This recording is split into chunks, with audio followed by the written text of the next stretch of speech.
2018 ജനുവരി 8 എറണാകുളം മരട് എന്ന ഗ്രാമത്തിൽ ഡ്രഡ്ജിങ്ങിനിടയിൽ കായലോരത്ത് ഒരു വീപ്പയടിഞ്ഞു. ഇത് കണ്ട നാട്ടുകാർ അതിനടുത്തേക്ക് ചെന്നപ്പോഴാണ് വീപ്പയ്ക്കുള്ളിൽ നിന്നും അതിശക്തമായ ദുർഗന്ധം അടിച്ചത്. സംശയം തോന്നിയ നാട്ടുകാർ ഉടൻ തന്നെ ഈ വിവരം പോലീസിനെ അറിയിച്ചു. സംഭവസ്ഥലത്തെത്തിയ പോലീസ് വീപ്പ പരിശോധിച്ചപ്പോൾ വീപ്പയ്ക്കുള്ളിൽ മുഴുവൻ കോൺക്രീറ്റ് നിറച്ചിട്ടുണ്ട്. അങ്ങനെ ആ കോൺക്രീറ്റ് പൊട്ടിച്ചു നോക്കിയപ്പോൾ പോലീസ് കണ്ടത് വീപ്പയ്ക്കുള്ളിൽ ഒരു മനുഷ്യന്റെ അസ്ഥികൂടം.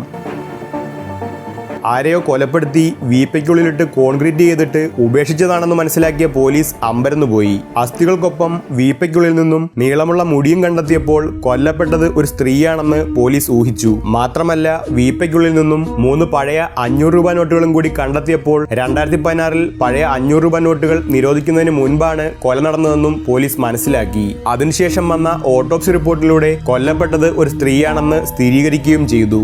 സോ കൊല്ലപ്പെട്ട സ്ത്രീ ശരിക്കും ആരായിരുന്നു? ആരാണ് ആ കൊലയാളി? ക്രൈം സീനിൽ നിന്ന് കിട്ടിയ ഒരു ചെറിയ ക്ലൂ കൊണ്ട് പോലീസ് എങ്ങനെയാണ് ഈ കേസ് സോൾവ് ചെയ്തത് എന്നതിനു പുറമെ കേസന്വേഷണത്തിനൊടുവിൽ പോലീസിനെ കാത്തിരുന്ന ഒരു വലിയ ട്വിസ്റ്റും ഈ വീഡിയോയിലൂടെ അറിയാം.